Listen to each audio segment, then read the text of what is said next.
Hein, qu'on a un peu des agents Non mais c'est ça, secrets, moi je trouve que c'est un peu appelé. Moi ça fait partie de mon plaisir quoi. De faire quelque chose que tout le monde ne fait pas en fait. La plus collante possible, parce que comme ça il sera le plus moelleux possible. Mais il faut qu'on sache quand même encore travailler. On fait aussi la même chose en fait, hein, pour le verre, on fait par étage, et on commence par le sable, on termine par la soude, et ainsi ça permet que les éléments soient bien séparés, avant de pouvoir les homogénéiser, les mélanger. Oui, le verre et le pain, c'est assez fondamental. On ne sait pas s'en passer dans la vie courante actuellement. Le pain, c'est évident, c'est pour manger. Le verre, c'est se protéger. D'ailleurs, regardez qu'est-ce qu'on utilise comme... Mais c'est dingue. Oh, c'est incroyable.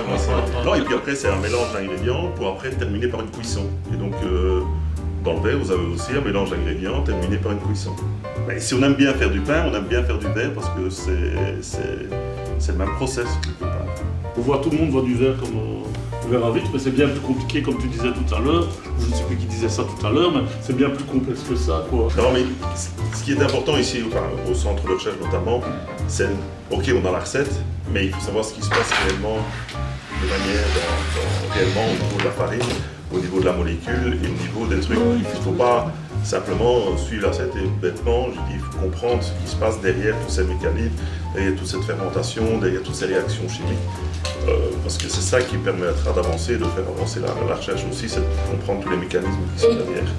Même après 35 ans, j'ai toujours autant de plaisir à venir ici. Je vais commencer ma journée, je suis pas sûr d'avoir un résultat, et ça déjà, c'est déjà intéressant. Donc il n'y a pas de... Il n'y a pas de routine. Il n'y a pas de routine dans ce que je fais. On pourrait le penser, parce que moi par exemple, ça fait 35 ans que je travaille chez AGC, mais je n'ai pas travaillé que dans le Pyrobel. Il y a ce côté aussi du verre qui est beau. Et on y ajoute en fait plein de fonctionnalités que les gens n'imaginent pas quand ils voient du verre. Pour eux, c'est quelque chose de basique. En fait, derrière, il y a une multitude de fonctions qu'on peut ajouter auxquelles les gens ne pensent absolument pas. Et en fait, ça sert à plein de choses. Moi, je dirais que c'est un job qui permet, en tout cas au centre de recherche, d'être super flexible dans le quotidien et d'être assez indépendant dans ce qu'on fait. Donc, quand tu arrives le matin, comme tu dis, il n'y a rien de routinier. Et le fait de nous laisser indépendants et flexibles permet aussi ce côté innovant. Oui, c'est ça. On cherche, on n'a pas un compte à rendre pour chaque heure prestée, entre guillemets. C'est ce qui fait aussi la beauté de la recherche. Il y a plusieurs choses. Il y a l'aspect contact. Une très chouette ambiance au centre de recherche et ma fonction me permet en fait d'avoir des interactions avec quasiment tous ceux qui sont ici et aussi en dehors, donc en usine et en marketing, etc. Donc c'est vraiment un très large réseau.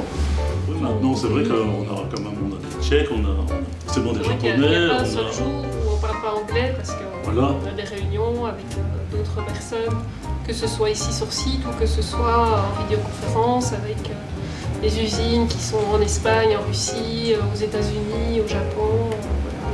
Amener tous les jours à côtoyer des gens de partout, donc c'est un aspect intéressant. Ouais, c'est fort riche parce qu'il y a tellement de personnalités différentes, de chercheurs différents, de sujets différents qu'on aborde tellement de choses, c'est vraiment enrichissant.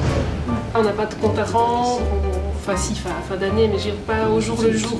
On gère ces projets un peu comme on l'entend. Et voilà, on fait des choses qui sont chouettes, intéressantes. Intéressant aussi au centre de recherche, ça peut être un pont aussi vers d'autres possibilités par la suite. Beaucoup de personnes vont faire quelques années, 5-10 ans au centre de recherche, et puis en fait on a plein de possibilités derrière. On peut partir en usine, on peut partir au marketing, etc. Donc c'est aussi cette possibilité d'évoluer vers d'autres choses si on a envie pour la suite.